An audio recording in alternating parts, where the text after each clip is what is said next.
हाय दोस्तों, कैसे हैं आप लोग। तो हम लगभग कॉस्टिंग पूरा फिनिश ही कर चुके हैं। और मैंने आपको बोला था, जो लास्ट हमारा जॉब और बैच कॉस्टिंग का वीडियो मैंने अपलोड किया था, उस टाइम मैंने बोला भी था कि मैं जो नेक्स्ट वीडियो डालूंगा वो मार्जिनल वर्सेस एब्जॉर्प्शन कॉस्टिंग को लेके रहेगा, जो कि एक छोटा सा टॉपिक है, कॉस्ट शीट से रिलेटेड टॉपिक है। पर मैं आपको बता दूं कि ये जो टॉपिक है, इस टॉपिक को आई थिंक मई 2018 के एग्जाम के बाद कभी भी एग्जाम में नहीं पूछा गया है। मई 18 से मार्जिनल कॉस्टिंग के अंदर मेजरली जो क्वेश्चन एग्जाम में आते हैं वो बीईपी, एमओएस, सीवीपी एनालिसिस को लेके आते हैं। एब्जॉर्प्शन वर्सेस मार्जिनल कॉस्टिंग का टॉपिक एग्जाम में नहीं पूछा गया है पिछले आई थिंक 1 2 3 4 या 5 अटेम्प्ट से तो बिल्कुल भी नहीं पूछा है। और उसका पता है, इसका रीजन भी है। मार्जिनल में इतना कुछ है अच्छा ट्रिकी पूछने के लिए कि वो मार्जिनल वर्सेस एब्जॉर्प्शन कॉस्टिंग को इसलिए पसंद नहीं करते क्योंकि it's more like format based rather than tricky. ये बहुत फॉर्मेट बेस्ड टॉपिक है और इसके अंदर बेसिकली कॉस्ट शीट के फॉर्मेट को ही यूज करना है। बस 2 अलग अलग मेथड है जिससे हमको कॉस्ट शीट तैयार करनी है और उसके प्रॉफिट्स कैलकुलेट करने हैं। तो it is not at all difficult. पर पहले मैं आपको बता दूं एग्जैक्टली ये है क्या। फटाफट खत्म करते हैं। इस लेक्चर के अंदर हम ये टॉपिक पूरा ही खत्म कर देंगे क्योंकि इसमें कोई बहुत डिफिकल्ट टॉपिक है नहीं, बहुत खतरनाक कुछ भी नहीं है। तो इसी लेक्चर के अंदर हम इस टॉपिक को भी फिनिश कर देंगे। अब बात करते हैं साहब इस टॉपिक के अंदर एग्जैक्टली है क्या। तो मैं आपको बता दूं, एक होती है मार्जिनल कॉस्टिंग और एक होती है एब्जॉर्प्शन कॉस्टिंग। ठीक है। मार्जिनल कॉस्टिंग जो है वो कब लगती है और एब्जॉर्प्शन कॉस्टिंग कब लगती है। एक्चुअली 2 मेथड है, एक है मार्जिनल और एक है एब्जॉर्प्शन। कब कौन सी कॉस्टिंग लगती है। अगर मान लीजिए कोई स्पेशल कस्टमर आपके पास में आया या मान लीजिए कोई एक्सपोर्ट ऑर्डर आपके पास में आया तो हम मार्जिनल कॉस्टिंग लगाते हैं। और अगर कोई नॉर्मल कस्टमर आपके पास में आता है तो हम उस केस में एब्जॉर्प्शन कॉस्टिंग से कॉस्टिंग करते हैं। कैसे? Let's take a very simple example to understand this concept. मान लीजिए मान लीजिए मैं पढ़ा रहा हूं। For example I am teaching in a classroom and the space of the classroom is like 200 students and rent is 1 lakh rupees. Okay, 1 lakh के किराए पे मैंने एक रूम लिया है और उस रूम का जो कैपेसिटी है वो 200 बच्चों का है। अब मजेदार बात है, मेरा जो एस्टिमेशन था, मेरा जो बजट था वो ये था कि 100 बच्चे आएंगे और मैंने इस 1 लाख के रेंट को 100 बच्चों से ही डिवाइड करके रेंट के नाम का फीस में 1000 रुपए ऐड कर दिया। हर बच्चे से बोला कि साहब आपको 10,000 रुपए की फीस देनी है, जिससे मेरी फीस, नोट्स का खर्चा और रेंट का खर्चा ऐड कर दिया। तो ऐसे करके मेरी 10,000 रुपए की फीस बन गई, जिसमें 1000 रुपए में रेंट के नाम का हर बच्चे से ले रहा हूं। ठीक है। अब हुआ यूं कि मेरे पास स्टूडेंट्स हो गए 100। ठीक है, क्लास में जितना मैंने सोचा था उतने बच्चे आराम से हो गए। मेरे पास बाद में जाके 5 बच्चों का एक ग्रुप और आया जो कि थोड़े शाणे थे, महाशाणे बच्चे थे। वो 2-4 जगह का घाट घाट का पानी पी के ऑलरेडी आ चुके थे, 2-4 क्लासेस में घूम फिर के आ चुके थे। फाइनली वो एकेडमी में आ गए और एकेडमी में वो बोलते कि सर हम आपसे पढ़ना चाहते हैं लेकिन शर्त ये है कि हमको आप डिस्काउंट दो। मैंने बोला भैया यार, मैंने बाकी सब 100 बच्चों से फीस ली है तो मैं आपको डिस्काउंट क्यों दूं। देखा जाए तो एथिकली इट इज रॉन्ग, पर अगर मैं थोड़ा सा एथिकली ना सोच के अपने प्रॉफिट मार्जिन के हिसाब से सोचूं तो मैं बोलूंगा कि यार 1 मिनट, इन 5 बच्चों से मुझे अगर ये 1000 रुपए रेंट के ना भी मिले तो क्या फर्क पड़ता है। मैं बाकी 100 बच्चों से तो ऑलरेडी रेंट अपना पूरा वसूल चुका हूं ना, तो मैं इनसे फीस 1000 रुपए कम भी लूं तो मुझे अल्टीमेटली कोई नुकसान तो है ही नहीं, क्योंकि मैं अपना रेंट किसी और से ऑलरेडी ले चुका हूं। मैं मानता हूं ये एथिकली गलत है। जब वो बच्चा और जो पुराना बच्चा है वो साथ में बैठेगा तो वो ये बोलेगा कि साहब तेने तो 10,000 दी, मैंने तो 9,000 दी। वो ये से जताएगा, बोले देख तू पहले आया, तूने 10,000 दी, मैं बाद में आया, मैंने 9,000 दी। Ethically it is wrong. पर अगर कॉस्टिंग पॉइंट ऑफ व्यू से देखा जाए और मान लीजिए ये कोई एक्सपोर्ट ऑर्डर होता, मतलब दोनों कस्टमर का कोई कनेक्शन नहीं होता, तो इस केस में 1000 रुपए जो रेंट के हैं ये इस कस्टमर से ना भी वसूलो तो चले। क्यों चले? क्योंकि ऑलरेडी मैं अपने रेगुलर कस्टमर से वसूल चुका हूं। मतलब मैं इन 5 बच्चों से सिर्फ अपनी वेरिएबल कॉस्ट भी ले लूं, सिर्फ वो कॉस्ट भी ले लूं जो इन 5 बच्चों के कारण आई है, और उसके ऊपर भी अपना प्रॉफिट मार्जिन जोड़ लूं, तो भी मुझे प्रॉफिट होगा। मुझे फिक्स कॉस्ट लेने की जरूरत है ही नहीं, क्योंकि वो ऑलरेडी अपने 100 बच्चे से मैं रिकवर कर चुका हूं। इसका मतलब मार्जिनल कॉस्टिंग ये बोलती है कि आप सिर्फ वेरिएबल कॉस्ट को ही प्रोडक्ट की कॉस्ट मानिए। तो फिर फिक्स कॉस्ट का क्या? मार्जिनल कॉस्टिंग बोलती है कि साहब जो आपकी फिक्स कॉस्ट है, हाँ है, उस फिक्स कॉस्ट को आप पीरियड कॉस्ट मान के चार्ज अगेंस्ट कंट्रीब्यूशन मान लीजिए। मतलब उसको आप अपनी प्रोडक्ट कॉस्ट में ना जोड़ें, सिर्फ वेरिएबल कॉस्ट पे ही प्रोडक्ट की कॉस्टिंग की जाए, और जितनी भी फिक्स कॉस्ट आपको लग रही है, ये मान लो कि मुझे जो कंट्रीब्यूशन चार्ज होगा मुझे उससे वो फिक्स कॉस्ट रिकवर करनी है। मतलब प्रैक्टिकली मार्जिनल कॉस्टिंग बोलता है only period cost should be recover, so only product cost should be recovered from the product, and that is only variable cost. Fix cost को आप प्रोडक्ट की cost मत मानिए। ये तब लगता है जब कोई स्पेशल कस्टमर आपके पास आए, एक्सपोर्ट ऑर्डर आपके पास आए, तो वहां आप मार्जिनल कॉस्टिंग लगा सकते हैं, क्योंकि फिक्स कॉस्ट उनके कारण जनरेट भी नहीं हुई है। फिक्स कॉस्ट आपके यहां ऑलरेडी लग रही थी, जो आप अपने रेगुलर कस्टमर से ले सकते हो, लेकिन ये कॉस्ट आप स्पेशल कस्टमर से लोगे तो आपकी प्राइसिंग बाकी सबसे ज्यादा होगी, क्योंकि बाकी सब लोग सिर्फ वेरिएबल कॉस्ट पे ही ऐसे ऑर्डर्स को प्रोसेस कर रहे होंगे। तो एक्सपोर्ट ऑर्डर्स इसीलिए सस्ते हो जाते हैं, क्योंकि कंपनी अपनी एग्जिस्टिंग कॉस्ट, अपनी फिक्स कॉस्ट ऑलरेडी कंट्री के डोमेस्टिक कंज्यूमर से ले चुका होता है, तो एक्सपोर्ट से वो ये कॉस्ट रिकवर नहीं करता है। इसीलिए कंपनी एक्सपोर्ट सस्ते में करती है, ताकि डोमेस्टिक में उसी चीज को थोड़े महंगे में सेल करती है। मतलब एक बेसिक प्रिंसिपल हमको समझ में आ गया कि जब हमको वेरिएबल कॉस्टिंग करनी है, जब हमको मार्जिनल कॉस्टिंग करनी है, तो हमें सिर्फ वेरिएबल कॉस्ट को ही प्रोडक्ट की कॉस्ट मानना है, फिक्स कॉस्ट को चार्ज अगेंस्ट कंट्रीब्यूशन मानना पड़ेगा। क्या ये बात आपको समझ में आ रही है? इसका मतलब यह है कि अगर अपन मार्जिनल की कॉस्ट शीट देखें, तो मार्जिनल की कॉस्ट शीट में हम सबसे पहले सिर्फ वेरिएबल मैन्युफैक्चरिंग कॉस्ट लेंगे, उसे ही कॉस्ट ऑफ प्रोडक्शन मान लेंगे। हम प्रोडक्ट कॉस्ट में फिक्स को नहीं जोड़ेंगे, हम सिर्फ वेरिएबल मैन्युफैक्चरिंग कॉस्ट को ही कॉस्ट ऑफ प्रोडक्शन मान लेंगे। इसमें से opening stock of finish goods और closing stock of finish goods को एडजस्ट करेंगे, तो हमारे पास आ जाएगा COGS।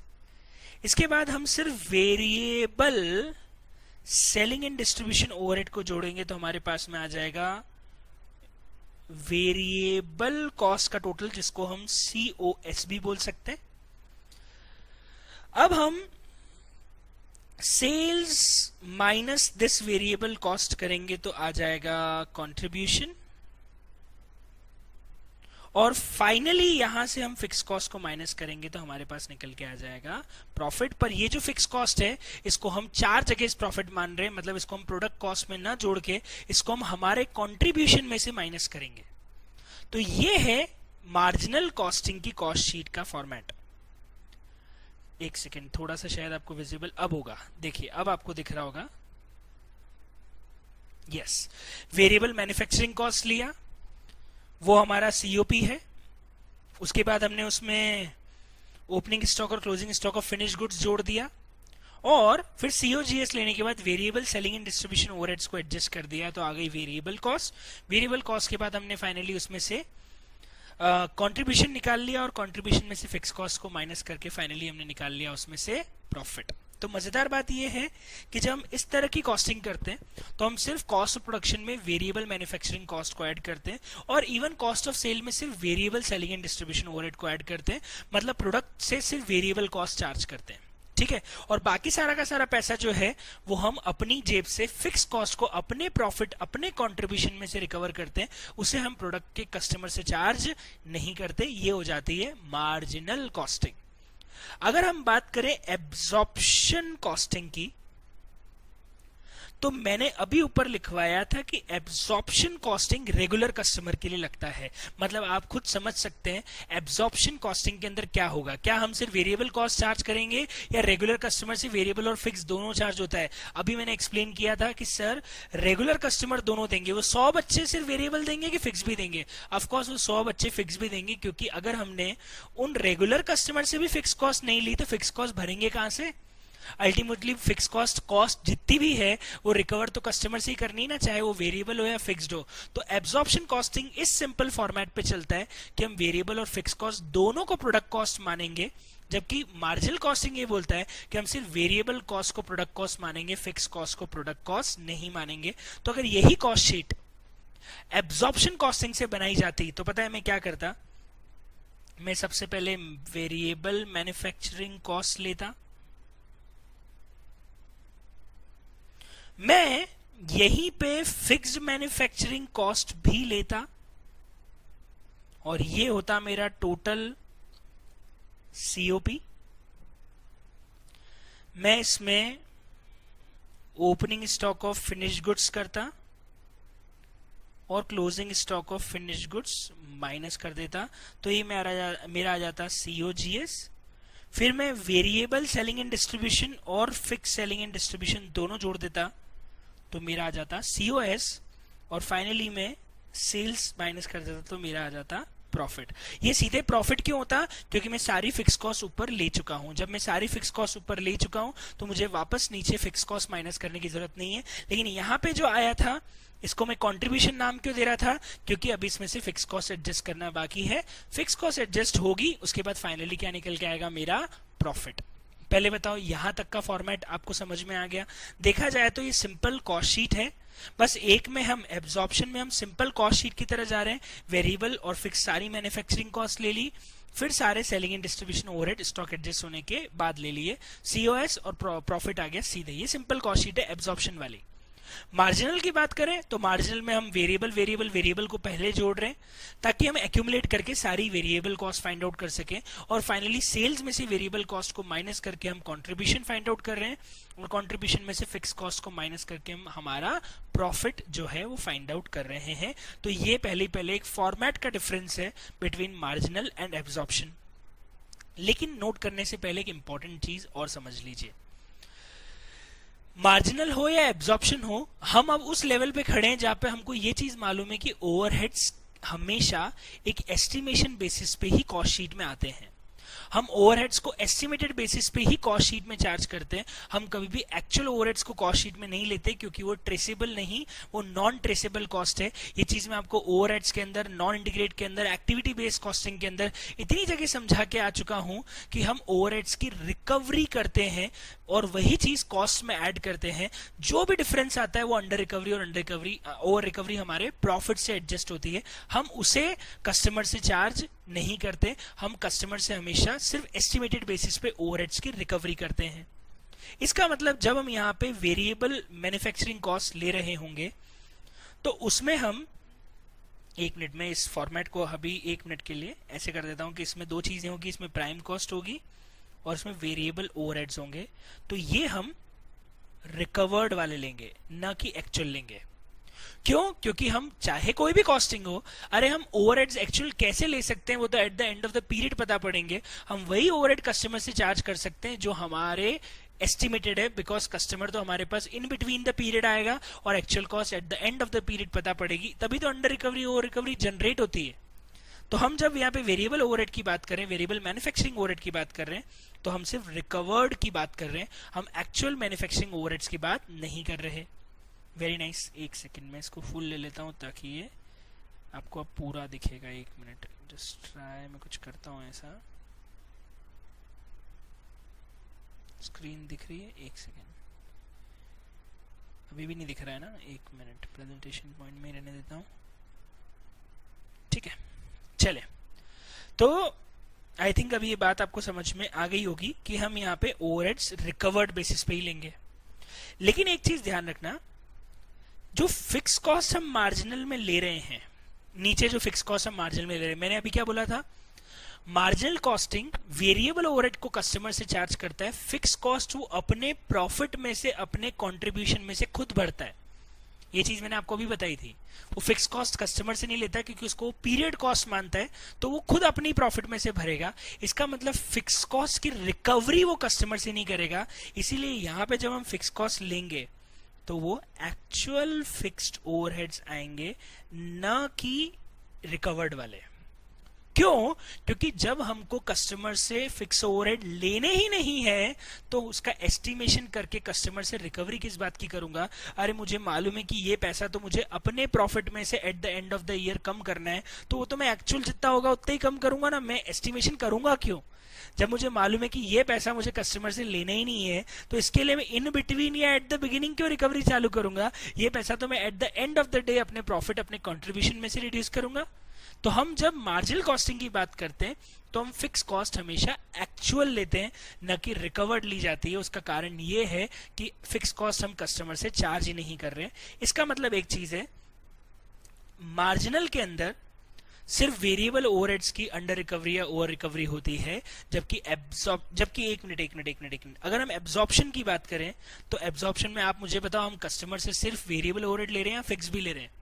क्या दोनों चीज को प्रोडक्ट कॉस्ट में चार्ज कर रहे हैं? Of course. मतलब ये जो वेरिएबल हैं ये भी रिकवर्ड ही आएंगे और जो फिक्स्ड हैं वो भी रिकवर्ड ही आएंगे। वेरिएबल कॉस्ट की भी रिकवरी होगी, फिक्स कॉस्ट की भी रिकवरी होगी। इसका मतलब ये हो गया कि मार्जिनल में सिर्फ वेरिएबल ओवरहेड्स की हम रिकवरी करते हैं, फिक्स ओवरहेड्स एक्चुअल लेते हैं, जबकि एब्जॉर्प्शन में वेरिएबल और फिक्स ओवरहेड दोनों की एस्टिमेटेड बेसिस पे रिकवरी होती है। इसका मतलब जब हम मार्जिनल की कॉस्ट शीट बनाएंगे तो फाइनली आखिरी में अंडर रिकवरी या over recovery of variable overheads आएगा। कहां पे? इन मार्जिनल कॉस्टिंग। लेकिन अगर हम एब्जॉर्प्शन की कॉस्ट शीट बनाएंगे तो मैं आपको बता दूं, अंडर रिकवरी और ओवर रिकवरी वेरिएबल ओवरहेड की भी आएगी और अंडर रिकवरी और ओवर रिकवरी फिक्स्ड ओवरहेड की भी आएगी, क्योंकि मार्जिनल में हम दोनों की रिकवरी कर रहे हैं। अरे सिंपल बात है, जो पैसा एब्जॉर्प्शन में हम दोनों की रिकवरी कर रहे हैं। सिंपल बात है, जो पैसा कस्टमर से रिकवर किया जा रहा है उसी की तो अंडर रिकवरी ओवर रिकवरी आएगी। तो जब हम मार्जिनल कॉस्टिंग करते हैं तो सिर्फ वेरिएबल ओवरहेड की अंडर रिकवरी आती है, फिक्स की नहीं आती। लेकिन जब हम एब्जॉर्प्शन कॉस्टिंग पे जाते हैं तो वेरिएबल और फिक्स ओवरहेड दोनों की अंडर रिकवरी आती है, क्योंकि वहां पे हम दोनों कॉस्ट को कस्टमर से ले रहे हैं। ठीक है। अब एक मजेदार चीज आपको और सर, अंडर रिकवरी का क्या होगा, ओवर रिकवरी का क्या होगा? वो हम आखिरी में प्रॉफिट से एडजस्ट कर देंगे। जो भी अंडर रिकवरी ओवर रिकवरी आ रही है वो हम लास्ट में प्रॉफिट से एडजस्ट कर देंगे। मैं आपको बता दूं, अंडर रिकवरी ओवर रिकवरी के भी दो ट्रीटमेंट है। मॉड्यूल ने वेरिएबल ओवरहेड्स के अंडर रिकवरी ओवर रिकवरी के दो ट्रीटमेंट किए। एक बार तो उन्होंने उसको प्रॉफिट से एडजस्ट किया है आखिरी में, लेकिन एक क्वेश्चन के अंदर उन्होंने उसको ऊपर ही वेरिएबल ओवरहेड में जोड़ दिया है, इंक्रीज दिखा के। मैं फिर भी आपको बोलूंगा दोनों ट्रीटमेंट सही है, क्योंकि आप दोनों क्वेश्चन देखेंगे ना मॉड्यूल में, तो एक क्वेश्चन के अंदर उन्होंने उसको लास्ट में एडजस्ट किया है और एक क्वेश्चन के अंदर उन्होंने उसको पहले ही ऐड कर दिया है। तो आप तो एक ही ट्रीटमेंट ध्यान रखो कि जो भी अंडर रिकवरी ओवर रिकवरी आएगी हम उसको फाइनली आखिरी में प्रॉफिट में से एडजस्ट कर देंगे। मॉड्यूल ने ऐसा क्यों किया है? एक्चुअली दो ट्रीटमेंट होते भी हैं। आपको याद हो तो ओवरहेड चैप्टर के अंदर हमने पढ़े थे, अंडर रिकवरी ओवर रिकवरी के दो ट्रीटमेंट होते हैं। या तो आप उसको प्रोडक्शन कॉस्ट से ही चार्ज कर लो या फिर आप उसको प्रॉफिट में से एडजस्ट कर लो। याद करो, हमने दो ट्रीटमेंट पढ़े थे। सप्लीमेंट्री रेट वाला एक ट्रीटमेंट था जहां हम प्रोडक्शन कॉस्ट से ही चार्ज कर लेते हैं, और एक ट्रीटमेंट होता है कि हम उसको P&L में ट्रांसफर कर देते हैं। तो दो अजम्पशन है, आप दोनों में से जो अजम्पशन लेना चाहें ले सकते हैं। मॉड्यूल ने एक ही क्वेश्चन दोनों से किया है। मैं यहाँ पे ये अजम्पशन लूंगा कि हम अंडर रिकवरी ओवर रिकवरी को फाइनली प्रॉफिट में से एडजस्ट करेंगे, लास्ट में जाके प्रॉफिट में से रिड्यूस कर देंगे। अगर अंडर रिकवरी है और ओवर रिकवरी है तो उसको ऐड कर देंगे। ठीक है। अभी एक सवाल बहुत इंपॉर्टेंट है, सर मार्जिनल की कॉस्ट शीट आपके सामने है, एब्जॉर्प्शन की कॉस्ट शीट आपके सामने। मेरे हिसाब से आपने इसको नोट कर लिया होगा, नहीं किया तो पहले वीडियो को पॉज करो और इसको नोट कर लो। अगर आप अब इसको नोट कर चुके हैं तो अब मेरी बात बहुत ध्यान से सुनना। सर मार्जिनल में ऊपर वेरिएबल कॉस्ट आ गई, नीचे फिक्स कॉस्ट आ गई। जो भी अंडर रिकवरी है ओवर रिकवरी वो भी फाइनली प्रॉफिट से आखिरी में एडजस्ट हो गई। एब्जॉर्प्शन में सारी फिक्स कॉस्ट ऊपर आ गई और अंडर रिकवरी ओवर रिकवरी आखिरी में एडजस्ट हो गई। तो सर फाइनली दोनों का under recovery over recovery adjust होने के बाद जो प्रॉफिट आएगा वो तो सेम आना चाहिए। ऑफ कोर्स सेम आएगा, एक्चुअली सेम आता, पर एक गड़बड़ हो गई। आपको बताऊं क्या है वो गड़बड़, बहुत इंपॉर्टेंट है सुनना। वो गड़बड़ है स्टॉक। आपको एक इंटरेस्टिंग चीज बता दूं, ये चीज मैंने कॉस्ट शीट के अंदर आपको बताई थी कि हम स्टॉक का वैल्यूएशन कॉस्ट ऑफ प्रोडक्शन पे करते हैं। ये चीज मैंने कॉस्ट शीट के अंदर आपको बहुत अच्छे से बताई थी कि जो भी फिनिश गुड्स के स्टॉक का वैल्यूएशन होता है वो सीओपी पे होता है। ये चीज मैंने लिखवाई तक भी थी आपको कॉस्ट शीट के अंदर। मजेदार बात है, अगर सीओपी पे वैल्यूएशन हो रहा है, इसका मतलब मार्जिनल के स्टॉक में सिर्फ वेरिएबल कॉस्ट पे वैल्यूएशन हुआ होगा, जबकि एब्जॉर्प्शन में वेरिएबल और फिक्स कॉस्ट दोनों पे वैल्यूएशन हुआ होगा। मार्जिनल की जो गाड़ी होगी ना वो सिर्फ सिंगल सीटर होगी। क्यों? क्योंकि स्टॉक जब वैल्यू होगा तो सीओपी पे होगा, और सीओपी सिर्फ और सिर्फ वेरिएबल है क्योंकि हमने प्रोडक्ट कॉस्ट में सिर्फ वेरिएबल कॉस्ट को चार्ज किए। तो मार्जिनल की जो गाड़ी है जो कि कॉस्ट को अगले साल स्टॉक के साथ लेके जाती है, ऑफ कोर्स क्लोजिंग स्टॉक क्या करता है, इस साल की कॉस्ट को नेक्स्ट ईयर ले जाता है। ठीक है, तो जब क्लोजिंग स्टॉक में आप कॉस्ट को जोड़ के माइनस करोगे तो मार्जिनल में सिर्फ वेरिएबल कॉस्ट माइनस होगी, जबकि एब्जॉर्प्शन में वेरिएबल और फिक्स दोनों कॉस्ट माइनस हो जाएगी। मतलब किसका स्टॉक वैल्यूएशन हायर साइड पे आएगा, मार्जिनल का या फिक्स का? ऑफ कोर्स फिक्स का स्टॉक वैल्यू ज्यादा होगी एज कंपेयर टू मार्जिनल, और उसका रीजन ये है कि फिक्स में हम एब्जॉर्प्शन में स्टॉक की वैल्यू ज्यादा होगी, और उसका रीजन ये है कि एब्जॉर्प्शन में हम वेरिएबल और फिक्स कॉस्ट दोनों ऐड कर रहे हैं, क्योंकि मार्जिनल में स्टॉक की वैल्यू कम होगी, और उसका रीजन ये है कि मार्जिनल में सिर्फ और सिर्फ वेरिएबल कॉस्ट को ही ऐड कर रहे हैं। मतलब मेरा बोलने का तात्पर्य, मेरे बोलने का सेंस ये है कि किसका स्टॉक कम आएगा, ऑफ कोर्स मार्जिनल का, जबकि एब्जॉर्प्शन कॉस्टिंग का स्टॉक ज्यादा आएगा, क्योंकि एब्जॉर्प्शन कॉस्टिंग के स्टॉक की जो गाड़ी है वो 2 सीटर है, वेरिएबल और फिक्स कॉस्ट दोनों को ले जाती है, जबकि मार्जिनल कॉस्टिंग की जो स्टॉक की गाड़ी है वो सिंगल सीटर है, क्योंकि वो सिर्फ वेरिएबल कॉस्ट को ही अगले साल ले जाती है। मतलब एक बहुत इंटरेस्टिंग बात यहां से समझ में आ रही है, वो ये है कि मार्जिनल कॉस्टिंग के स्टॉक का वैल्यूएशन कम होगा, एब्जॉर्प्शन कॉस्टिंग के स्टॉक का वैल्यूएशन ज्यादा होगा। इसी कारण से दोनों के प्रॉफिट में डिफरेंस आता है। क्या बात आपको समझ में आएगी? प्रॉफिट में डिफरेंस आने का एक ही रीजन है, और वो है स्टॉक का वैल्यूएशन। अगर स्टॉक नहीं होता तो दोनों के प्रॉफिट में कोई डिफरेंस नहीं होता। सर कैसे बोल रहे हो आप? जो मैं अभी आपको क्वेश्चन कराऊंगा उसमें प्रूव कर दूंगा रिकंसिलेशन बना के। जब मैं इसका रिकंसाइल करूंगा दोनों का प्रॉफिट, तो सिर्फ हम स्टॉक के वैल्यू का डिफरेंस लेंगे और हमारा आंसर मैच हो जाएगा, 100% मैच हो जाएगा, क्योंकि इसमें जो डिफरेंस है वो सिर्फ स्टॉक की वैल्यू से है। Sir under recovery over recovery का डिफरेंस क्यों नहीं है? क्योंकि sir under recovery over recovery जो भी आएगी वो फाइनली आखिरी में प्रॉफिट से एडजस्ट हो जाएगी, तो हमारा जो प्रॉफिट एडजस्ट होने के बाद आएगा उसमें अंडर रिकवरी ओवर रिकवरी का कोई डिफरेंस रहेगा ही नहीं, वो तो हम एडजस्ट कर चुके हैं। लेकिन क्या ये डिफरेंस आएगा? सिर्फ स्टॉक की वैल्यू के कारण आएगा और किसी कारण से नहीं आएगा। तो ये हमारा सबसे पहले मार्जिनल और एब्जॉर्प्शन कॉस्टिंग की कॉस्ट शीट का फॉर्मेट हो गया, बेसिक हो गया। वापस मैं रिपीट कर रहा हूं, मैंने आपको सबसे पहले क्या बोला था? मार्जिनल कॉस्टिंग बोलता है सिर्फ वेरिएबल कॉस्ट पे प्रोडक्ट कॉस्ट मानो, फिक्स कॉस्ट को पीरियड कॉस्ट मान के कंट्रीब्यूशन में से माइनस कर दो। एब्जॉर्प्शन बोलता है वेरिएबल और फिक्स दोनों को प्रोडक्ट कॉस्ट मानो। बहुत बढ़िया। इसका मतलब ये है कि मार्जिनल में पहले कंट्रीब्यूशन निकलेगा और फिर हम फिक्स कॉस्ट माइनस करेंगे। एब्जॉर्प्शन में सीधे सीओएस से सेल्स एडजस्ट करके प्रॉफिट आ जाएगा, क्योंकि सीओएस में दोनों कॉस्ट ऐड हो रही है। बहुत बढ़िया। मार्जिनल में और एब्जॉर्प्शन में दोनों में ओवरहेड्स की रिकवरी होती है, लेकिन मार्जिनल में सिर्फ वेरिएबल ओवरहेड्स की रिकवरी होती है, जबकि एब्जॉर्प्शन में वेरिएबल और फिक्स दोनों ओवरहेड्स की रिकवरी होती है।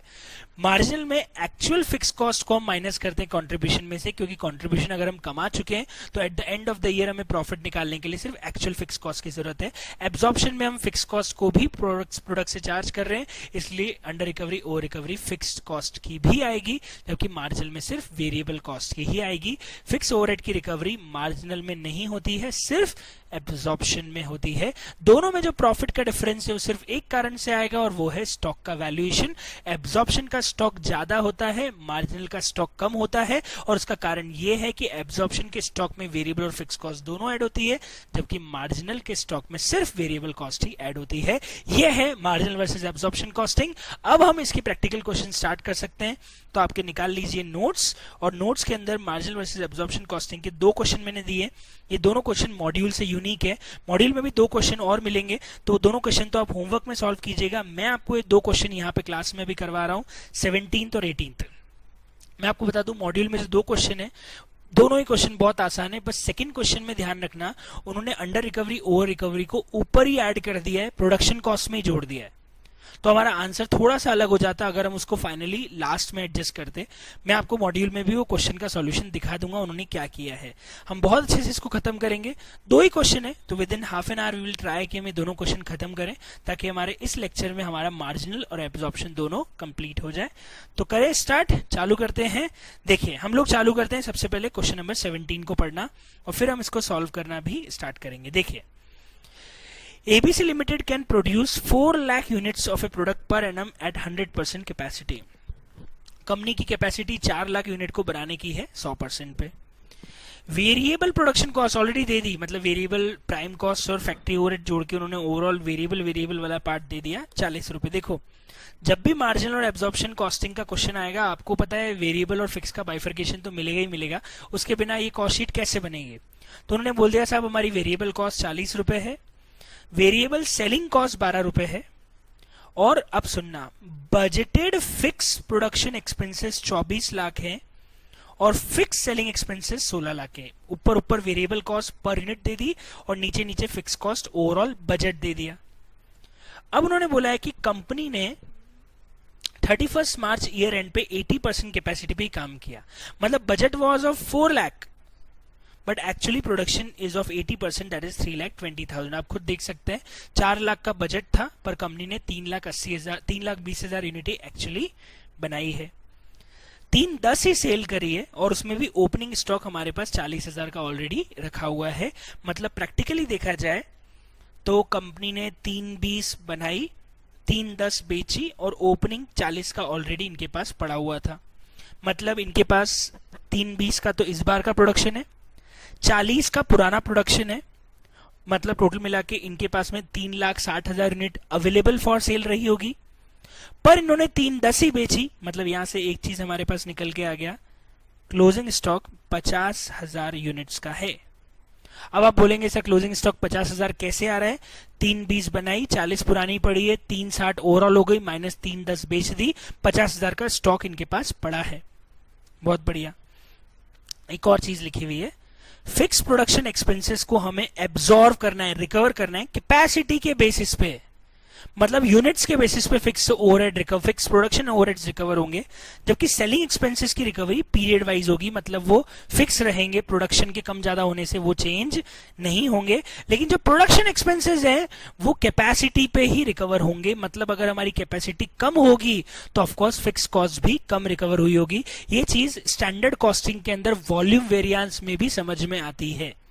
जब हमने वॉल्यूम वेरिएंस पढ़ा था तो मैंने बोला था फिक्स ओवरहेड का वॉल्यूम वेरिएंस इसीलिए आता है क्योंकि आप जितनी कम वॉल्यूम बनाओगे आपको उतने कम ओवरहेड्स की रिकवरी होगी, आपका वॉल्यूम उतना कम हो जाएगा, तो आपकी ओवरहेड्स की रिकवरी भी उतनी कम हो जाती है।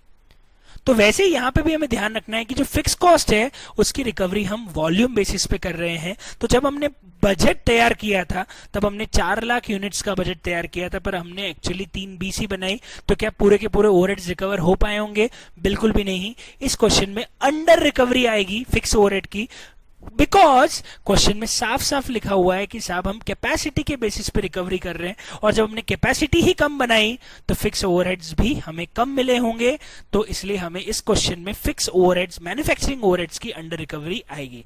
सेलिंग की क्यों नहीं आएगी? क्योंकि सेलिंग को पीरियड वाइज ही रिकवर कर रहे हैं, तो 1 साल तो हमारा फिक्स है, बजट भी 1 साल का था, एक्चुअल भी 1 साल था, मतलब सेलिंग तो हमने 12 लाख ही रिकवर, 16 लाख ही रिकवर किए होंगे, तो उसमें कोई अंडर रिकवरी ओवर रिकवरी आने का सवाल ही नहीं उठता है। लेकिन यहाँ पे प्रोडक्शन की अंडर रिकवरी आएगी बिकॉज वॉल्यूम हमने बजट से कम बनाया है। सर वेरिएबल की क्यों नहीं आएगी? क्योंकि वेरिएबल में तो 40 रुपए पर यूनिट लगना था। क्वेश्चन में यही बोला है 40 ही लगाया होगा, क्वेश्चन ने कुछ नहीं बोला है। मतलब इस क्वेश्चन में वॉल्यूम के कारण वेरिएबल ओवरहेड्स तो कभी कम ज्यादा होते ही नहीं है। ये चीज आपको ही मालूम होगी कि वेरिएबल ओवरहेड्स का वॉल्यूम से कोई इंपैक्ट नहीं आता है। कम बनाओगे तो कम लगेगा, ज्यादा बनाओगे तो ज्यादा लगेगा, पर यूनिट तो 40 ही रहेगा ना। इसका मतलब यहाँ पे सिर्फ फिक्स ओवरहेड्स की एक अंडर रिकवरी आने वाली है। आपको बोला है statement of cost and profit, मतलब कॉस्ट शीट तैयार करनी है एब्जॉर्प्शन से और मार्जिनल से। मैं आपको बता दूं यहाँ पे मैं आपको रिकंसिलेशन भी बना के बताऊंगा, प्रॉफिट मैच करने के लिए कि हमारा दोनों का प्रॉफिट रिकंसाइल भी हो जाए। तो it's a very easy question. Start करें इस क्वेश्चन को करना। हम यहाँ पे 2 कॉस्ट शीट बना लेंगे।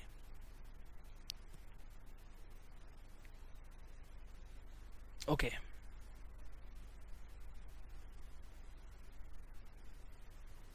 चालू करते हैं इस क्वेश्चन को करना। मैं 2 कॉस्ट शीट बना लेता हूं। सबसे पहले मैं पेज को पार्टीशन कर देता हूं बीच में से, ताकि हम इजीली 2 कॉस्ट शीट बना सकें। बीच तो लग नहीं रहा है, ये यहां पे रगड़ देता हूं। चलिए अब देखिएगा, एक साइड में ले लेता हूं एब्जॉर्प्शन कॉस्टिंग, जिसके अंदर हम टोटल नॉर्मल कॉस्ट शीट जैसा बनाते हैं वैसे ही बनाएंगे। एक साइड में ले लेता हूं मार्जिनल कॉस्टिंग, जहां पे हम दोनों कॉस्ट को जोड़ते चले जाएंगे। ठीक है, दोनों को साथ साथ में बना लेते हैं ताकि हमें पता चल जाए कहां पे किस कॉस्ट को लेना है। सबसे पहले स्टार्ट करें तो we have to start first with variable manufacturing cost. एक सेकेंड, आप मुझे बताओ ये कॉस्ट शीट जो हम बना रहे हैं कितने यूनिट्स की बना रहे हैं? 4 लाख का बजट था, लेकिन हमने प्रोडक्शन कितना किया है? सर हमारा दोनों जगह प्रोडक्शन 3,20,000 यूनिट्स का है। मतलब ये जो कॉस्ट शीट हम बना रहे हैं 3,20,000 यूनिट्स के हिसाब से बनाएंगे, तो हमें मैन्युफैक्चरिंग कॉस्ट भी 3,20 की लगी होगी। तो मैं यहाँ पे लिख लेता हूँ 3,20,000 इंटू 40 रुपए की मेरी वेरिएबल मैन्युफैक्चरिंग कॉस्ट है। अब मुझे कैलकुलेटर की जरूरत पड़ेगी।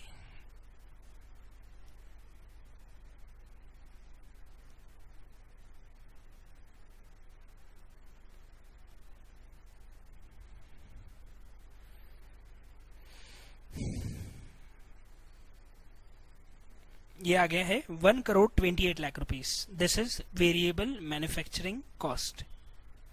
मेरे हिसाब से मार्जिनल हो या एब्जॉर्प्शन हो, दोनों जगह ये तो सेम ही रहेगी। तो ये आ जाएगी 1,28,00,000। अपन पूरा लिख लेते हैं ताकि कंफ्यूजन नहीं होगा। इधर ही मैं लिख देता हूँ वेरिएबल मैन्युफैक्चरिंग कॉस्ट, क्योंकि आपके पास कॉपी में इतनी स्पेस नहीं होगी कि आप दोनों कॉस्ट शीट साथ में बना सको। तो ऑफकोर्स आप अलग अलग बना लीजिएगा।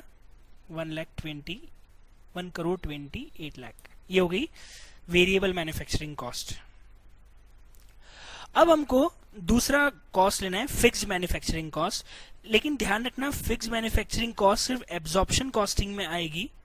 हम मार्जिनल में ऐसी कोई कॉस्ट नहीं ऐड करेंगे, क्योंकि मार्जिनल में हम फिक्स कॉस्ट को यहाँ पे लेते ही नहीं है। हम सिर्फ फिक्स कॉस्ट को एब्जॉर्प्शन में लेते हैं। अब सवाल आता है कि सर यहाँ पे जो फिक्स मैन्युफैक्चरिंग कॉस्ट आएगी, ये पूरे के पूरे जो दिए हुए हैं 24 लाख रुपए वो आ जाएगा कि रिकवरी होगी? सर ऑफ कोर्स रिकवर्ड आते हैं। तो हमने जब प्रोडक्शन कम किया है तो रिकवरी भी कम हुई होगी। तो हम यहाँ पे इसका कैलकुलेशन दिखा देते हैं कि साहब 24 लाख के जो ओवरहेड्स हैं वो 4 लाख यूनिट के हिसाब से बटे होंगे, जबकि आपने तो साहब 3,20 बनाई है। तो आप कैसे रिकवर पूरा कर लोगे? 24 लाख का 80% करते हैं 19,20,000 की ही रिकवरी हो पाई होगी। 19,20,000 के ही ओवरहेड्स आप रिकवर कर पाए होंगे, क्योंकि जब आपने प्रोडक्शन कम किया तो बाय डिफॉल्ट रिकवरी भी कम हुई होगी। इधर आएगा ही नहीं। मार्जिनल में क्यों नहीं आएगा? क्योंकि मार्जिनल में हम फिक्स मैन्युफैक्चरिंग कॉस्ट को सीओपी में जोड़ते ही नहीं है। ये हमारा कॉस्ट ऑफ प्रोडक्शन निकल के आ गया। अगर हम इसका टोटल करें तो 1,28,000, तो 1,28,00,000 तो हम ऑलरेडी ले चुके थे, प्लस कर लेते हैं 19,20,000। ये आ जाएगा 147। ओके, इधर यही रहेगा 1,28,00,000 रुपीस। बहुत बढ़िया। अब देखिएगा सब लोग ध्यान से। अब हम इसमें से ओपनिंग स्टॉक जो है फिनिश्ड गुड्स का और क्लोजिंग स्टॉक जो है फिनिश्ड गुड्स का, उसकी वैल्यू निकालते हैं। अब एक मजेदार बात है, इस क्वेश्चन में ये तो हमें मालूम है एक मिनट में थोड़ी सी स्पेस दे देता हूँ ताकि हम दोनों का कैलकुलेशन भी शो कर सकें। इसको नीचे ले लेता हूँ मैं। हाँ, हमें इस क्वेश्चन में एक चीज मालूम है कि साहब ओपनिंग स्टॉक 40,000 यूनिट का है और क्लोजिंग स्टॉक 50,000 यूनिट का है। लेकिन एक इंटरेस्टिंग बात यह है कि क्वेश्चन में हमें ओपनिंग और क्लोजिंग दोनों की वैल्यू नहीं दी। इस क्वेश्चन में एक बहुत स्ट्रेंज बात है। नॉर्मली अगर हम कॉस्ट शीट करते हैं तो क्वेश्चन ओपनिंग की वैल्यू देता है और क्लोजिंग की वैल्यू हम सीओपी पे कैलकुलेट कर लेते हैं। इस क्वेश्चन में एक वियर्ड बात यह है कि उन्होंने ओपनिंग की वैल्यू भी नहीं दी। इसका मतलब हमें एक चीज अज्यूम करनी पड़ेगी कि जो भी हमारा सीओपी आएगा हम ये मानेंगे कि ओपनिंग का वैल्यू भी वही होगा। मतलब पिछले साल भी सीओपी यही लगा होगा, क्योंकि हमारे पास पिछले साल का सीओपी है ही नहीं। अगर पिछले साल का सीओपी होता तो ऑफकोर्स हम उसको ओपनिंग मान लेते, पर अगर पिछले साल का सीओपी नहीं दिया तो हम क्या मानेंगे, इस बार का सीओपी ही पिछली बार का सीओपी रहा होगा, क्योंकि इसके अलावा हमारे पास में और कोई ऑप्शन बचता ही नहीं है। तो हमें एक्चुअली सीओपी निकालना पड़ेगा और उसके लिए बड़ा सिंपल तरीका है। एक तो शॉर्टकट मैं आपको बता देता हूँ। हमने जब 24 लाख को 4 लाख से डिवाइड किया था तो एक यूनिट पे फिक्स ओवरहेड कितने आए थे बताओ? 24 लाख डिवाइड बाय 4 लाख करेंगे तो 6 रुपए, और वेरिएबल कॉस्ट कितनी थी? 40 रुपए। मैं आपको बता दूं इसका सीओपी 46 रुपीज ही आएगा। किसका? एब्जॉर्प्शन वाले का। और आप एक तरीका और निकाल सकते हो, 1,47,20,000 जो आपका सीओपी आ रहा है उसको 3,20,000 यूनिट से डिवाइड कर दो तो भी इसका सीओपी 46 रुपीज ही आएगा, क्योंकि ये 40 है और ये 6 रुपए है। तो 40 और 6 को जोड़ देंगे तो आपका टोटल सीओपी 46 हो जाएगा। मतलब हम ओपनिंग की वैल्यू भी 46 और क्लोजिंग की वैल्यू भी 46 पे रखेंगे। ओपनिंग 46 नहीं होता अगर क्वेश्चन ओपनिंग की वैल्यू ऑलरेडी दे रहा होता, पर जब क्वेश्चन ने ओपनिंग की वैल्यू नहीं दी है तो हमको 46 पे ही लेना पड़ेगा। 40,000 इंटू 46 कर रहा हूं तो मेरी ओपनिंग स्टॉक की वैल्यू 18,40,000 आ रही है,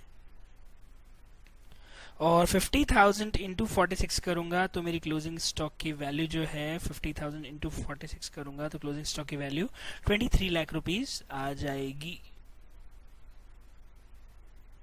और मैं इसको यहां से माइनस कर देता हूं तो मेरे पास सबसे पहले 147,20,000 प्लस 18,40,000 माइनस 23 लाख। एक मिनट वापस चेक कर लेता हूँ। I have some confusion regarding that. 1,47,20,000 plus 18,40,000 minus 23 lakh. Yes, now this is the correct value. Yes, 1,42,60,000 that is the value of COGS। And very interesting point, ये गुड सोल्ड की वैल्यू है ना, आप इसको 3,10,000 यूनिट से डिवाइड करो, अगेन 46 ही आएगा। क्यों 46 आएगा? अरे जब ओपनिंग भी 46 है, क्लोजिंग भी 46 है, सीओपी भी 46 है, तो ऑफकोर्स COGS की पर यूनिट भी तो 46 ही होगी, क्योंकि इसके अलावा तो और कोई कॉस्ट वाली यूनिट है ही नहीं, सारी यूनिट ही 46 वाली है। तो बाय डिफॉल्ट COGS की वैल्यू भी 46 ही आ जाएगी। अब इंटरेस्टिंग बात है कि हम मार्जिनल में चलते हैं। मार्जिनल में ओपनिंग स्टॉक की वैल्यू अब कितने पे वैल्यू करें? एक मिनट, ओपनिंग स्टॉक या क्लोजिंग स्टॉक आप मुझे बताओ। मार्जिनल में हम सीओपी पे अगर वैल्यू करें तो एक यूनिट की कॉस्ट कितनी आ रही है? 40 आएगी। ऑफ कोर्स 40 आएगी, क्योंकि यहाँ तो फिक्स कॉस्ट है ही नहीं, मतलब ओपनिंग का वैल्यूएशन भी 40 पे ही होगा। तो यहाँ पे मैं कर देता हूँ 40,000 इंटू 40,000। जीरो का ध्यान रखना, एग्जाम में भी ध्यान रखना आप। 40,000 इंटू 40 ये हो जाएगा 16 लाख, और यहाँ होगा 50,000 इंटू 40 दैट इज 20 लाख। तो ये आएगा आई थिंक 1,24,00,000। फिर भी अपन कर लेते हैं 1,28,00,000 प्लस 16 लाख माइनस 20 लाख।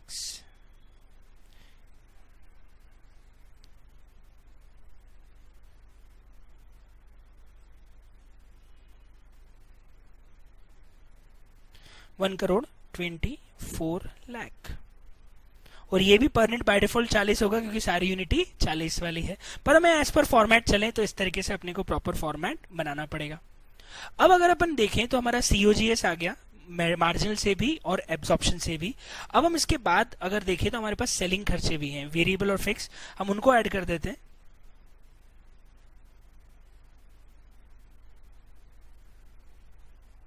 तो हम यहां पे ले लेते हैं पहले वेरिएबल सेलिंग एंड डिस्ट्रीब्यूशन, फिर ले लेंगे फिक्स सेलिंग एंड डिस्ट्रीब्यूशन।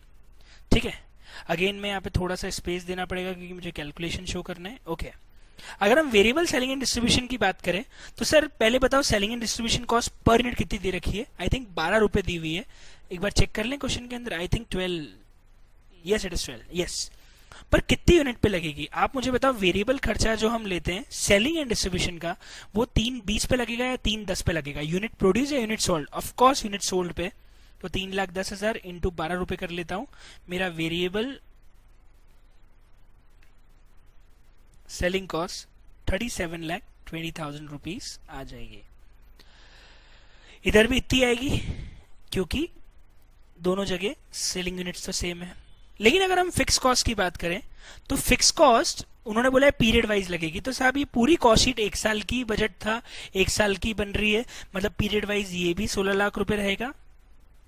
और यहाँ पे तो आना ही नहीं है क्योंकि फिक्स कॉस्ट मार्जिनल के अंदर आती ही नहीं है। अभी हम नहीं लेते, आखिरी में एडजस्ट करते हैं।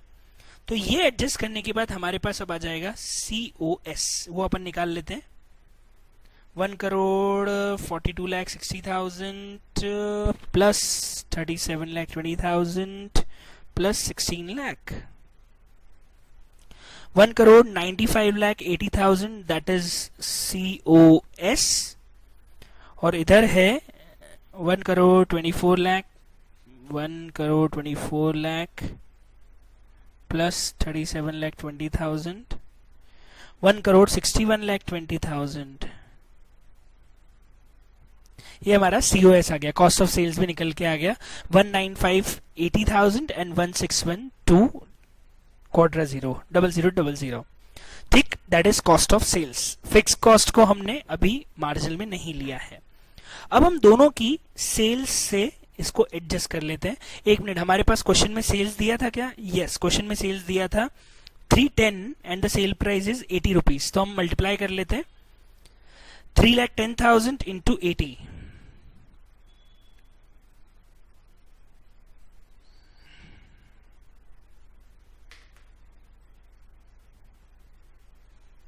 सेल्स आ रही है 2 करोड़ 48 लाख रुपीस की। दोनों जगह सेल्स इतनी हो जाएगी 2 करोड़ 48 लाख रुपीस की। Very nice.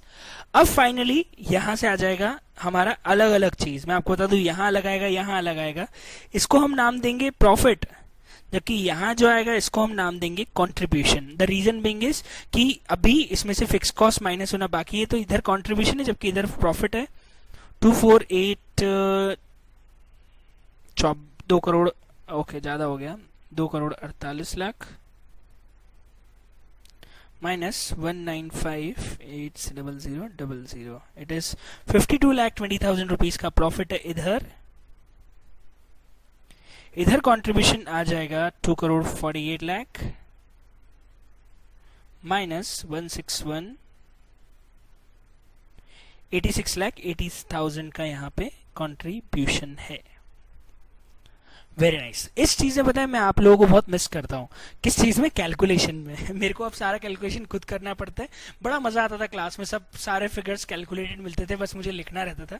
तो यहाँ मैं आपको बहुत मिस करता हूँ कि मुझे कैलकुलेशन खुद करना पड़ रहा है, जिसमें बहुत आलस आते हैं और गलती होने के चांस भी ज्यादा हो जाते हैं। ठीक है, कहाँ कहाँ कॉन्सेंट्रेशन करोगे, पढ़ाने पे कि कैलकुलेशन करने में? बहुत लफड़ा है। तो गलती हो जाए तो माफ कर दीजिएगा। ओके, चलिए अब मुद्दे पे आए। तो अब हम इसमें निकाल लेते हैं एक और चीज। ये पता है हमारा फाइनल प्रॉफिट नहीं है क्योंकि we have one under recovery. और वो अंडर रिकवरी कहाँ है? एब्जॉर्प्शन में या मार्जिनल में? ऑफ कोर्स एब्जॉर्प्शन में, क्योंकि वेरिएबल ओवरहेड की कोई अंडर रिकवरी नहीं है, लेकिन फिक्स्ड ओवरहेड्स में अंडर रिकवरी है। अगर आप देखेंगे तो फिक्स्ड ओवरहेड्स में हमने 24 लाख में से 19-20 के ओवरहेड्स ही रिकवर किए हैं सिर्फ, क्योंकि हमारा प्रोडक्शन कम हुआ है। मतलब 4,80,000 की अंडर रिकवरी आएगी। कहाँ पे?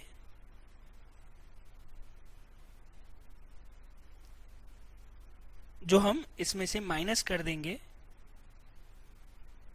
तो हमारा फाइनल प्रॉफिट आ जाएगा 52,20,000, 47,40,000। अब ये क्या किया सर मैंने? अरे सिंपल है, आप ऊपर देखिए, हमने 19,20,000 के ओवरहेड्स ही अभी तक कॉस्ट में जोड़े हैं, जबकि एक्चुअल ओवरहेड्स आपको 19-20 नहीं 24 लाख रुपए लगे हैं। मतलब 4,80,000 रुपए की यहाँ पे प्रैक्टिकली क्या आ जाएगी? Under recovery. एक चीज ध्यान रखना, सर वो 24 लाख तो बजट था सर, आपने बजट से कैसे रिकवर्ड को एडजस्ट कर दिया? क्वेश्चन में एक्चुअल फिक्स फैक्टिव रेट कितने, एक्चुअल फिक्स ओवरहेड्स कितने लगे हैं वो दिए ही नहीं है। क्वेश्चन में कहीं नहीं लिखा है कि eight the end of the period fix overhead इतने लगे हैं, तो हम ये मानेंगे कि 24 लाख लगने थे और 24 लाख ही लगे होंगे। तो रिकवर 19-20 हुए, जबकि लग गए 24 लाख, मतलब प्रैक्टिकली 4,80,000 की आ गई under recovery. Of course under recovery हम P&L में डेबिट करते हैं, मतलब अंडर रिकवरी के कारण प्रॉफिट कम होना चाहिए, क्योंकि उतना कॉस्ट कम चार्ज हुआ है तो प्रॉफिट बढ़ के आ रहा होगा, माइनस करना पड़ेगा, इसलिए हम प्रॉफिट को माइनस कर रहे हैं। तो आपकी नेट प्रॉफिट आ रहा है 47,40,000। ये साहब एब्जॉर्प्शन का फाइनल प्रॉफिट आ गया सारे एडजस्टमेंट करने के बाद। लेकिन मार्जिनल में अभी हमारे पास एक इंपॉर्टेंट चीज बाकी है सर, अभी सिर्फ कंट्रीब्यूशन निकला है, अभी हमें इसमें से फिक्स्ड कॉस्ट माइनस करना बाकी है। पर एक मजेदार बात, मार्जिनल में हम जो फिक्स कॉस्ट माइनस करेंगे वो रिकवर्ड होगी या एक्चुअल होगी, मतलब जितने लगे होंगे वो लेना है, प्रोडक्शन बेसिस पे लेना है, ऑफ कोर्स जितने लगे हैं उतने लेना है। तो हमारे पास दो फिक्स कॉस्ट रिकवर होने, दो फिक्स कॉस्ट हमें माइनस करनी है। एक तो मैन्युफैक्चरिंग के 24 लाख रुपए हैं और सेलिंग के 16 लाख रुपए हैं, ये दोनों में माइनस कर दूंगा।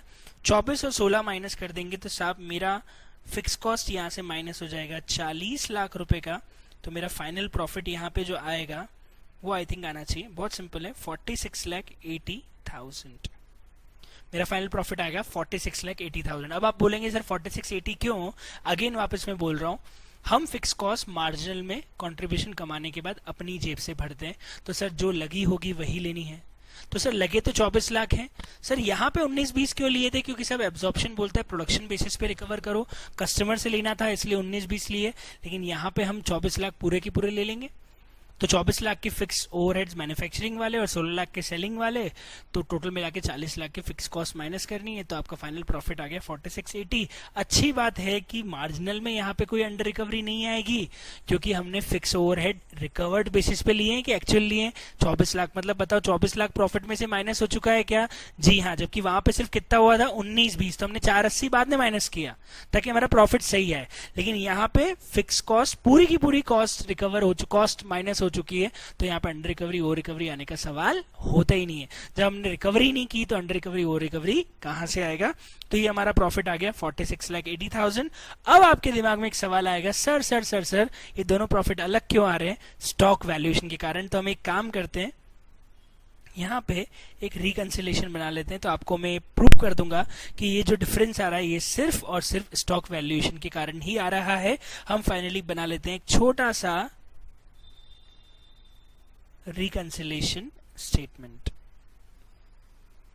देखिए ये जो रिकंसिलेशन स्टेटमेंट है, इस रिकंसिलेशन स्टेटमेंट के अंदर हम लोग दोनों के स्टॉक को एडजस्ट करेंगे तो दोनों का प्रॉफिट मैच हो जाना चाहिए। तो मैं किसी भी एक प्रॉफिट से स्टार्ट करता हूं, जैसे मान लीजिए मैं चालू करता हूं प्रॉफिट एज पर एब्जॉर्प्शन, वो आ रहा है 40, कहाँ चला गया? अरे नीचे चला गया, वो नीचे आ गया, सॉरी सर, इसको ऊपर लेना पड़ेगा, वो गलती से नीचे आ गया है, इसको ऊपर लाया जाए, कहाँ रखा जाए? इसको और ऊपर लाया जाए, इसको और ऊपर लाया जाए और इसको यहाँ रख दिया जाए, रख दिया साहब। अब हमारे पास एब्जॉर्प्शन का प्रॉफिट आ रहा है 47,40,000 का, और हमें जाना है प्रॉफिट एज पर मार्जिनल, जो आना चाहिए 46,80,000। हम कुछ नहीं करेंगे, हम इसमें जो ओपनिंग स्टॉक का डिफरेंस है वो प्लस कर देंगे, और जो दोनों के क्लोजिंग स्टॉक में डिफरेंस है उसको माइनस कर देंगे। जैसे आप देख सकते हैं हमारा ओपनिंग स्टॉक का डिफरेंस है 2,40,000 का, आप देख सकते हो एब्जॉर्प्शन में ओपनिंग स्टॉक 1840 है जबकि मार्जिन में 16 लाख है, तो हम क्लोजिंग ओपनिंग स्टॉक का डिफरेंस है 2,40,000, उसको कर देते हैं प्लस, और हमारा क्लोजिंग स्टॉक का डिफरेंस है 3 लाख का, उसको कर देते हैं माइनस। देखिए जादू जादू ये कि आप प्लस और माइनस करके देखो, आपका फाइनली प्रॉफिट बाय डिफॉल्ट 4680 आ जाएगा। 60,000 का ही नेट डिफरेंस है दोनों के प्रॉफिट में, और स्टॉक का डिफरेंस भी 60,000 का ही है। इसका मतलब एक चीज प्रूव हो जाती है कि मार्जिनल और एब्जॉर्प्शन कॉस्टिंग में जो डिफरेंस आता है वो सिर्फ और सिर्फ स्टॉक के वैल्यूएशन के कारण आता है। और स्टॉक का वैल्यूएशन डिफरेंस होने का रीजन मैंने आपको बता ही दिया, क्योंकि दोनों का सीओपी अलग अलग होता है। एक का सीओपी सिर्फ वेरिएबल होती है, जबकि एक की सीओपी वेरिएबल और फिक्स कॉस्ट दोनों होती है। इस कारण दोनों में आपको यहाँ पे डिफरेंस नजर आएगा। ठीक है, तो इसको अच्छे से नोट कर लो सबसे पहले फटाफट। अभी हमारा एक क्वेश्चन और बाकी है, हम एक क्वेश्चन और करेंगे, लेकिन इसको पहले पहले आप नोट कर लो। ये हमारा हो गया है पहला question, that is question number 17।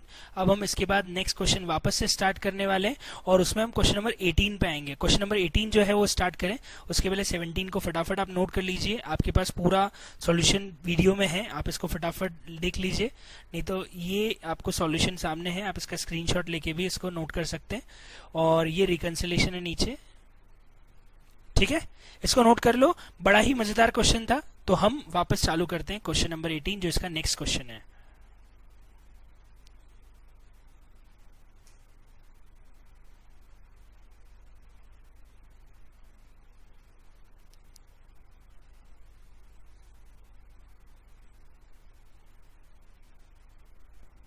Okay, तो अब हम चलें आगे क्वेश्चन पे। तो नेक्स्ट क्वेश्चन अगर हम देखें तो आपके पास एक क्वेश्चन और है, and again it's a very nice question, not at all difficult, it's an easy question, आराम से सॉल्व हो जाएगा।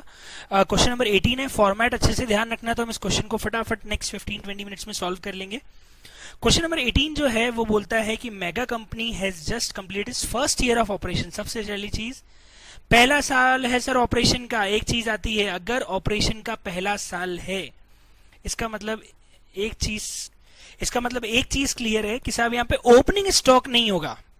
और ओपनिंग स्टॉक क्यों नहीं होगा? क्योंकि साहब जब पहला साल है तो ओपनिंग स्टॉक कहां से आएगा? जो भी होगा वो सिर्फ क्या होगा? क्लोजिंग स्टॉक ही होगा। ठीक है, सबसे पहले अपने को एक यूनिट की कॉस्ट सीधे यहाँ पे पक्की पकाई दे रखी है 100 रुपए। इसमें 4 किलो के हिसाब से 4 रुपए का रॉ मटेरियल 16 रुपए का लगा है। 3 घंटे लगते हैं, लेबर आर 3 घंटे हैं, 18 रुपए के हिसाब से 54। और आपको बता दूं ओवरहेड्स की रिकवरी भी लेबर आर के बेसिस पे ही होती है। तो ओवरहेड का रेट 4 रुपए है 3 घंटे का, और फिक्स ओवरहेड का रेट 6 रुपए है 3 घंटे का, तो 18 रुपए के फिक्स ओवरहेड भी चार्ज हो गए। तो फिक्स वेरिएबल ये सब क्वेश्चन में दिए हुए हैं। इसके बाद क्वेश्चन में एक और चीज दे रखी है, सेलिंग एंड एडमिनिस्ट्रेटिव ओवरहेड्स हैं वेरिएबल के 20 रुपए पर यूनिट और फिक्स के हैं 7,60,000। ये अच्छी बात है कि हमको फिक्स ओवरऑल दे रखे हैं 7,60,000 रुपए के फिक्स ओवरहेड है selling. During the year company ने 24,000 यूनिट्स बनाई है, 21,500 बेची है, मतलब 2,500 यूनिट का क्लोजिंग स्टॉक साफ दिख रहा है। और ओपनिंग क्वेश्चन में है ही नहीं क्योंकि ये पहला साल है। 24,000 माइनस 21,500, 2,500 यूनिट का क्लोजिंग स्टॉक है। सेल प्राइस भी दे रखी है 168, और लेबर आवर दे रखे हैं 72,000 वर्कड, 70,000 लेबर आवर्स वर्क दिए हैं। एक्चुअल फिक्स ओवरहेड 48,000 लेस है बजटेड फिक्स ओवरहेड से। लो साहब, बजटेड फिक्स ओवरहेड से एक्चुअल फिक्स ओवरहेड 48,000 कम लगे, मतलब एक्चुअली हमारे यहां उल्टा हो गया। हमने बजट ज्यादा का प्लान कर लिया जबकि एक्चुअल खर्चा कम हो गया। मतलब चांस है कि यहां पे ओवर रिकवरी आ जाए क्योंकि खर्चा जितना सोचा था उससे कम लगा। बजटेड वेरिएबल ओवरहेड 20,000 कम लगे। अच्छा, बजटेड वेरिएबल ओवरहेड 20,000 कम है एक्चुअल से। एक मिनट, ऊपर वाली लाइन और नीचे वाली लाइन को एक बार ढंग से पढ़ो। क्या है दोनों लाइन सेम बात है या दोनों लाइन ऑपोजिट बात करती है? सोच के बताओ। ऑफ कोर्स दोनों लाइन में ऑपोजिट बात हुई है, क्योंकि पहले बोला गया है कि बजट से एक्चुअल कम है, जबकि नीचे लिखा हुआ है कि बजट कम है एक्चुअल से। ऊपर क्या था? एक्चुअल कम है बजट से, नीचे है बजट कम है एक्चुअल से। मतलब एक जगह अंडर रिकवरी और एक जगह ओवर रिकवरी होने के चांसेस लग रहे हैं। एक चीज और बोलिए कि कंपनी ने कैपेसिटी जो यूज की है ओवरहेड को निकालने की, वो 72,000 लेबर आर ही की है आप ओवरहेड रेट्स को कैलकुलेट करने के लिए।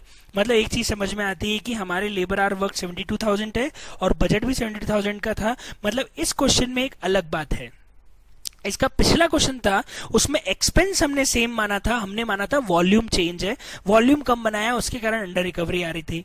यहां देखो, अब यहां पे वॉल्यूम सेम है, 72,000 लेबर आर ही बनाए हैं और 72,000 लेबर आर ही बनने थे, मतलब volume is same but expense difference हो गया। मतलब यहाँ पे again under recovery over recovery आएगी, पर वॉल्यूम के कारण नहीं आएगी, यूनिट्स के कारण नहीं आएगी। यहाँ पे अंडर रिकवरी ओवर रिकवरी आएगी बिकॉज खर्चा कम ज्यादा हो गया, एक्सपेंस कम ज्यादा हो गया, उसके कारण यहाँ पे अंडर रिकवरी ओवर रिकवरी आएगी। तो बजट प्लान था 72,000 आर का, एक्चुअल भी 72,000 आर ही लगे हैं, बस फर्क है कि यहाँ पे खर्चा जितना होना था उससे कम या ज्यादा हो गया। तो question not at all difficult. एक अच्छी चीज है, हमारे पास में सारी कॉस्ट पर यूनिट दी हुई है, तो पता है हमारी जो मल्टीप्लाई करने की मेहनत थी वो थोड़ी सी कम हो जाती है, हम सीधे सीओपी निकाल सकते हैं। कैसे, अपन चालू करते हैं क्वेश्चन को, देखिएगा सब लोग। अब मैं इस क्वेश्चन को स्टार्ट कर रहा हूं, देखिए बहुत इजी क्वेश्चन है, not at all difficult question. हम अगेन सेम काम करते हैं, पहले लाइन खींच लेते हैं, बड़ा ही इंपॉर्टेंट काम है ये। चले, अब हम सबसे पहले एक साइड लिख लेते हैं एब्जॉर्प्शन और दूसरे साइड हम लिख लेते हैं मार्जिनल। ठीक साहब, एब्जॉर्प्शन की बात करें तो एब्जॉर्प्शन कॉस्टिंग के अंदर सबसे पहले मैं आपको बता दूं, हमें सीओपी दिया हुआ है कितना, अरे ये रहा साहब 100 रुपए पर यूनिट। क्यों, क्योंकि 16 रुपए का मटेरियल, ये तो फिक्स है ना, यही रहेगा ना। अरे पिछले में भी तो हमने सीधे निकाला था, 40 रुपए का वेरिएबल और 6 रुपए का फिक्स करके हमने बोला था कि साहब 46 रुपीज का हमारा एक यूनिट का सीओपी आ रहा है। यहाँ पे भी तो सीधे सीओपी दिया हुआ है 100 रुपए, क्योंकि ये तो चेंज होने वाला है ही नहीं ना, चाहे कुछ भी हो जाए, आपकी कॉस्ट तो 100 रुपीज बजट हो गई तो वही रहेगी ना, क्योंकि आप रिकवर कर रहे हो। तो अंडर रिकवरी ओवर रिकवरी तो आखिरी में एडजस्ट करेंगे, अभी तो साहब 100 रुपए की कॉस्ट हमारी फिक्स है, यही रहेगी। तो मैं सीधे ले लेता हूं 100 रुपए का सीओपी इंटू 24,000 यूनिट्स हमने बनाई है, आपका सीओपी सीधे आ गया 24 लाख रुपए का। बहुत बढ़िया। इधर अगर हम सीओपी की बात करें तो इधर सीओपी चेंज हो जाएगा, क्योंकि यहाँ पे हमको सिर्फ वेरिएबल कॉस्ट लेनी है, हमको फिक्स कॉस्ट नहीं लेनी। मतलब मैं यहाँ पे इस 18 रुपए को, पहले तो इसको इरेज करके इस 18 को छोड़ के बाकी अमाउंट ले लेता हूं, क्योंकि मुझे फिक्स ओवरहेड को नहीं लेना। तो ये आ जाएगा 82 रुपीज, 100 माइनस 18 करेंगे तो 82 रुपीज का हमारा वेरिएबल है, इनटू 24,000 यूनिट्स बनाई है। हम कैलकुलेटर पे इसको सॉल्व कर लेते हैं। 82 इंटू 24,000, ये आ गया 19,68,000 का सीओपी है। बताओ अब हम क्या करेंगे, अब हम सीधे इसमें से क्लोजिंग स्टॉक माइनस कर देते हैं। ओपनिंग स्टॉक तो है ही नहीं, लेकिन हाँ 2500 यूनिट का क्लोजिंग स्टॉक है और एक यूनिट की वैल्यू 100 ही आएगी। तो ये मैं लेता हूं 2,50,000, I think, yes I am right. तो इधर आ जाएगा COGS 21,50,000 का, और वो आना ही चाहिए था, बिकॉज अगर 2500 यूनिट का स्टॉक है और 21,500 आपने बेची है, तो 21,500 से ही हम डिवाइड कर रहे हैं 100 को, तो बाय डिफॉल्ट ये अमाउंट यही आएगा। इधर चलें तो इधर हमारा क्लोजिंग स्टॉक जो है वो अगेन 2500 यूनिट है, लेकिन इधर वैल्यू 82 हो जाएगी।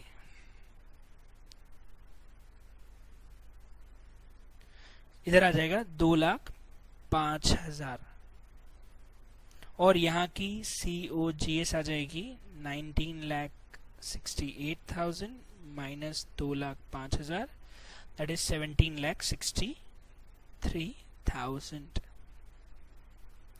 अब इंटरेस्टिंग बात है, हम COGS के बाद सेलिंग एंड डिस्ट्रीब्यूशन जोड़ लेते हैं, वेरिएबल वाले भी और फिक्स्ड वाले भी। इधर देखो, इधर वेरिएबल सेलिंग ओवरहेड 20 रुपए है, पर सेलिंग खर्चा है तो मल्टीप्लाई किससे होगा आप बता दो। 21,500 इंटू 20 कर लेते हैं, 21,500 इंटू 20 करेंगे तो ये आएगा 4,30,000 और इधर भी सेम आ जाएगा 4,30,000, बिकॉज सेलिंग खर्चा तो दोनों जगह सेम है। फिक्स्ड के लिए क्लियरली बोला है 760 है, और फिक्स ओवरहेड का हम वैसे ही पीरियड कॉस्ट मानते हैं तो कुछ करना ही नहीं है, सीधे यहाँ ले लेते हैं 760, और यहाँ फिक्स कॉस्ट आएगी ही नहीं, क्योंकि फिक्स कॉस्ट हम वेरिएबल मार्जिनल कॉस्टिंग में ऊपर चार्ज ही नहीं करते हैं। तो ये हो गया 21,50,000 प्लस 4,30,000 प्लस 60,000, टोटल आ गया, कुछ गलती हो गई, 2150 plus 430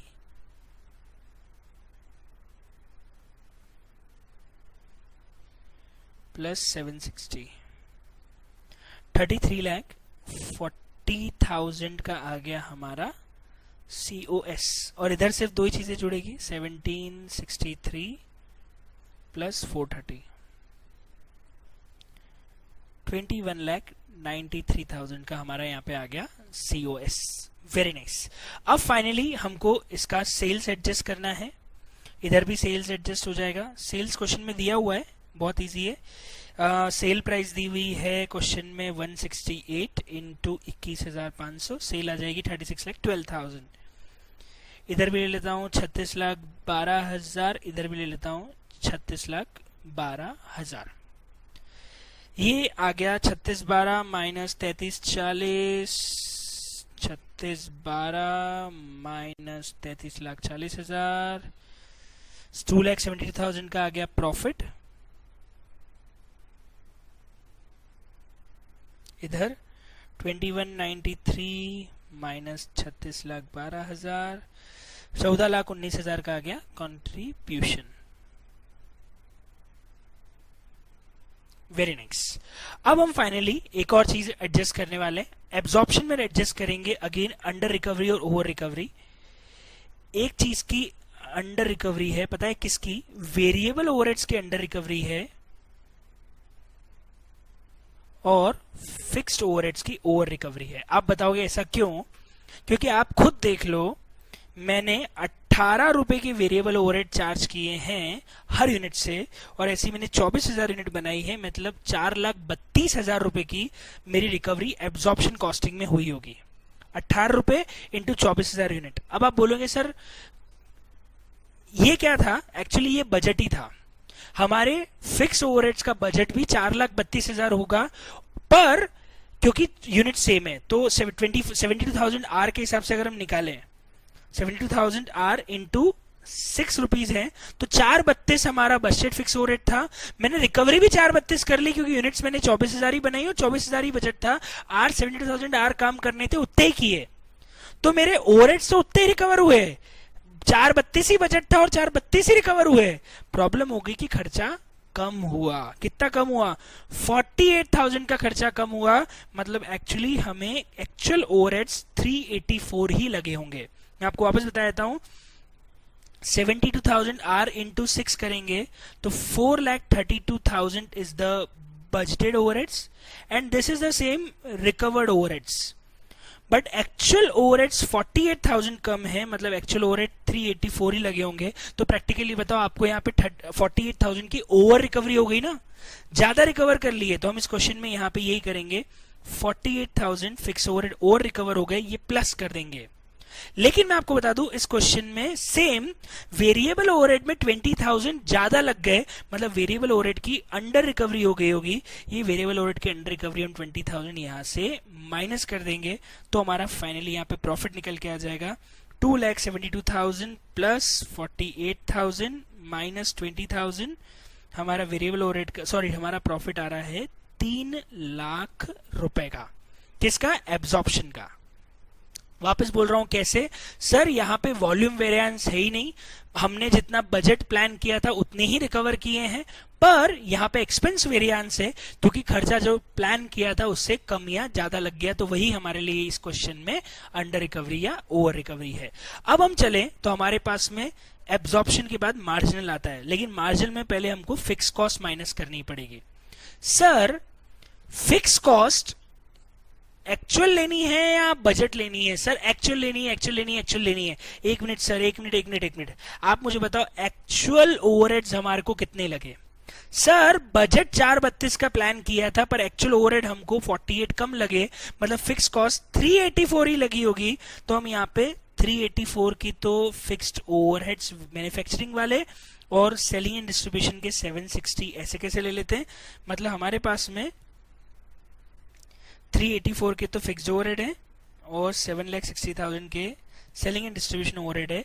actual fix overhead charge करने की 11,44,000 आ रही है। आप बोलेंगे सर ये 384 कैसे आया? मैं फिर बता रहा हूं, 72,000 आर पे बजट बनाया था, एक यूनिट एक आर की रेट 6 रुपए है, या फिर 24,000 यूनिट के हिसाब से 18 रुपए है। दोनों के हिसाब से करोगे तो आपके बजट ओवरहेड 432 आ रहे हैं। रिकवरी भी 432 की हुई है, लेकिन एक्चुअल ओवरहेड 384 ही लगे हैं, क्योंकि 48,000 कम लगे हैं बजट से, मतलब एक्चुअल फिक्स ओवरहेड 384 लगे हैं। हम मार्जिनल में हैं तो हम एक्चुअल फिक्स ओवरहेड ही लेते हैं, और सेलिंग के तो 760 आएंगे, तो ये 1144 माइनस कर देंगे। 14,19,000 माइनस 11,44,000, हमारी आ गया प्रॉफिट 2,75,000 का। पर मैं आपको बता दूं ये हमारा फाइनल आंसर नहीं है। क्यों नहीं है? क्योंकि मार्जिनल में फिक्स्ड ओवरहेड्स एक्चुअल आते हैं। फिक्स ओवरहेड के अंडर रिकवरी ओवर रिकवरी नहीं होती, लेकिन वेरिएबल की तो होती है ना। और मैं बता दूं इस क्वेश्चन में वेरिएबल ओवरहेड्स की भी अंडर रिकवरी है, मतलब मुझे वो अमाउंट तो मार्जिनल में से भी तो माइनस करना पड़ेगा। वेरिएबल ओवरहेड तो दोनों में सेम लिए थे ना, तो वेरिएबल ओवरहेड का ट्रीटमेंट तो दोनों में ही सेम आएगा। मतलब यहां पे प्रॉफिट आ रहा है 255,000 का। This is the profit. जबकि वहां प्रॉफिट आ रहा था 3 लाख का, यहां प्रॉफिट आ रहा है 2,55,000 का, क्योंकि वेरिएबल ओवरहेड की अंडर रिकवरी तो आएगी। जस्ट अ सेकेंड वेट करना, कैमरा बंद हो। ओके तो अगर बात करें तो इस क्वेश्चन के अंदर प्रॉफिट 3 लाख आ रहा है एज पर एब्जॉर्प्शन कॉस्टिंग, जबकि एज पर मार्जिनल चले तो प्रॉफिट 2,55,000 आ रहा है, क्योंकि हमने मार्जिनल के अंदर देखा जाए तो सिर्फ वेरिएबल ओवरहेड की अंडर रिकवरी को ही माइनस किया है, हमने फिक्स ओवरहेड की अंडर रिकवरी को माइनस नहीं किया, क्योंकि मार्जिनल में हमने एक्चुअल फिक्स ओवरहेड को ही सीधे डिडक्ट कर दिया था। अब आपके दिमाग में एक सवाल आएगा, सर ये प्रॉफिट डिफरेंस जो आ रहा है 45,000 का, ये किस कारण से आ रहा है? अरे आपको बताने की जरूरत नहीं है, दोनों का स्टॉक का डिफरेंस देख लो। मार्जिनल का स्टॉक है 2,05,000, जबकि एब्जॉर्प्शन का स्टॉक है 2,50,000, मतलब दोनों के स्टॉक में ही 45,000 का डिफरेंस है। तो बाय डिफॉल्ट दोनों के जो स्टॉक का डिफरेंस है वही आपके दोनों के प्रॉफिट का डिफरेंस आ रहा है, और वो आ रहा है 45,000। बताओ क्या ये क्वेश्चन पूरा समझ में आ गया? इस क्वेश्चन को देखने के बाद अब एक बात बड़ी क्लियर हो जाती है कि सर हम वेरिएबल ओवरहेड्स में अंडर रिकवरी दोनों जगह एडजस्ट करते हैं, जबकि फिक्स ओवरहेड की अंडर रिकवरी सिर्फ एब्जॉर्प्शन में एडजस्ट होती है, क्योंकि मार्जिनल में एक्चुअल फिक्स ओवरहेड्स ही आते हैं। इस क्वेश्चन में मॉड्यूल ने, अगर ऐसा क्वेश्चन मॉड्यूल में सेकंड अजम्पशन से सॉल्व होता तो पता है उन्होंने क्या किया था? इस अगर मतलब सेकंड अजम्पशन जो मॉड्यूल लेता तो वो क्या करता है, वो अंडर रिकवरी जो 20-20 हजार की आ रही है उसको यहीं पे सीधे ऐड कर देता है, नीचे नहीं एडजस्ट करके ऊपर ही 20,000 इंक्रीज के नाम से ऐड कर देता है। ये सेकंड अजम्पशन है। पर हाँ, दोनों का आंसर फर्क क्यों हो जाता है? क्योंकि इस कारण से दोनों का स्टॉक वैल्यूएशन थोड़ा सा बदल जाएगा। अभी हमारा स्टॉक जो 2.5 लाख आ रहा है वो ना आके चेंज हो जाता है। इस कारण से दोनों के प्रॉफिट हमारी मेथड से और जो मॉड्यूल ने ऑल्टरनेटिव मेथड एक जगह यूज करी है उसमें चेंज हो जाता है। पर दोनों में अल्टीमेटली फैक्टर ये है कि साहब हम अंडर रिकवरी को या तो प्रॉफिट से एडजस्ट करें या प्रोडक्शन में जोड़ें, दोनों अपने अपने अजम्पशन है। अब हम एक बार मॉड्यूल भी देख लेते हैं जिसमें मार्जिनल एब्जॉर्प्शन के 2 क्वेश्चन ओवरऑल दिए हुए हैं। ये हमारे मार्जिनल कॉस्टिंग का मॉड्यूल है और इसमें 2 क्वेश्चन आपको मिलेंगे। एक क्वेश्चन है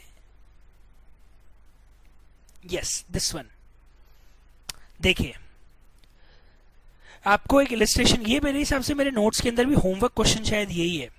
तो ये मॉड्यूल का इस क्वेश्चन है, आपको इसमें सेल्स और प्रोडक्शन की डिटेल दी है। 50% प्रोडक्शन देखे तो 400 है और 100% पे 800 है। एक अच्छी चीज है इस क्वेश्चन के अंदर स्टॉक नहीं है, क्योंकि सेल्स और प्रोडक्शन दोनों ही सेम दिया है। 50% कैपेसिटी पे 400 और 100% पे 800 दोनों ही हमारा सेम है, मतलब स्टॉक तो है ही नहीं इस क्वेश्चन में। इजी क्वेश्चन हो गया। सेल्स दी है 8 लाख 16 लाख, प्रोडक्शन दिया है, वेरिएबल और फिक्स सेलिंग एंड डिस्ट्रीब्यूशन भी दिया है। बहुत सिंपल है अगर आप इसमें देखिए। हाँ, पर एक में ये बात है कि ये जो पूरा डेटा दिया था ये ईयर का दिया था, और नीचे जो उन्होंने हमको कॉस्ट शीट पूछी है वो एक क्वार्टर की पूछी है। तो बस डिवाइड बाय 4 करना है सबको। सेल्स भी डिवाइड बाय 4 हो जाएगी, सारे खर्चे भी डिवाइड बाय 4 हो जाएंगे। तो आप इस क्वेश्चन को देखेंगे तो उन्होंने यहाँ पे यही की है, डिवाइड बाय 4 करके सबसे पहले सेल्स रेवेन्यू ले लिया, प्रोडक्शन लिया है, लेकिन स्टॉक है यहाँ पे, स्टॉक है 220 प्रोड्यूस किए जबकि 160 बेची है, तो 60 का स्टॉक आएगा आपके पास। बहुत इजी क्वेश्चन है, आराम से सॉल्व हो जाएगा। ओपनिंग 0 है, क्लोजिंग लेना है, और इसमें तो अंडर रिकवरी ओवर रिकवरी इन्होंने सीओजीएस के बाद एडजस्ट कर दिए। आप चाहो तो प्रॉफिट के बाद एडजस्ट करो, आप चाहो तो सीओजीएस के बाद एडजस्ट करो, इससे आपके आंसर में चेंज नहीं आएगा। आप लास्ट में भी 4000 माइनस करते तो भी आपका आंसर सेम होता, आपने यहाँ पे भी 4000 माइनस किया तो आपका आंसर सेम ही आएगा। ओवर रिकवरी है तो आप आखिरी में प्रॉफिट में प्लस करते तो भी आपका आंसर ये आएगा, या सीओजीएस में से माइनस कर दीजिए तो भी आपका आंसर सेम ही आएगा। तो अब यहाँ पे इसको प्लस भी करते तो आपके आंसर में फर्क नहीं आता। इजी क्वेश्चन है, आराम से सॉल्व कर लेना, बहुत इजी क्वेश्चन है, कोई खास एडजस्टमेंट इस क्वेश्चन में था ही नहीं। एक बार देखोगे और फिर सॉल्व करोगे तो पूरा क्वेश्चन बन जाएगा। इसके बाद जो हमारे पास प्रैक्टिस क्वेश्चन है पीछे, उसमें भी एक क्वेश्चन है एब्जॉर्प्शन मार्जिनल का, बहुत ही आसान क्वेश्चन है, क्वेश्चन नंबर फर्स्ट ही है ये वाला।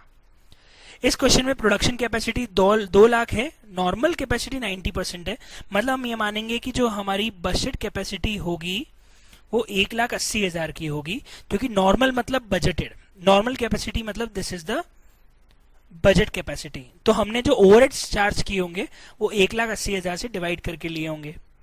ये क्वेश्चन एग्जैक्टली मैंने जो क्वेश्चन नंबर 17 कराया था उससे मैच करता है। वेरिएबल प्रोडक्शन कॉस्ट 11 रुपए दे रखा है, फिक्स कॉस्ट 3,60,000 है, इसको हम 1,80,000 से डिवाइड करेंगे तो हमारी फिक्स ओवरहेड पर यूनिट 2 रुपए आ जाएगा, 360 डिवाइड बाय 180। वेरिएबल सेलिंग और फिक्स सेलिंग दे रखी है। जून एंड का जो ईयर है उसमें प्रोडक्शन 160 है, सेल्स 150 है, जबकि प्लानिंग 180 की थी। एक मिनट, प्लानिंग 180 की थी जबकि 160 ही बनाया है, मतलब एक चीज है कि वॉल्यूम कम बनाया है, वॉल्यूम कम बनाया है मतलब ओवरहेड्स की अंडर रिकवरी आएगी, फिक्स्ड की, फिक्स ओवरहेड की अंडर रिकवरी आएगी, ये पॉइंट हो गया। एक और चीज है, actual variable production cost, variable cost 35,000 higher standard से, मतलब ये जो क्वेश्चन है ना, ये क्वेश्चन एक्चुअली 17 और 18 का ब्लेंड है। 17वें क्वेश्चन में सिर्फ वॉल्यूम वेरिएंस था, 18th क्वेश्चन में सिर्फ एक्सपेंस वेरिएंस है। इस क्वेश्चन में फिक्स ओवरहेड का वॉल्यूम वेरिएंस है, वेरिएबल ओवरहेड का एक्सपेंस वेरिएंस है।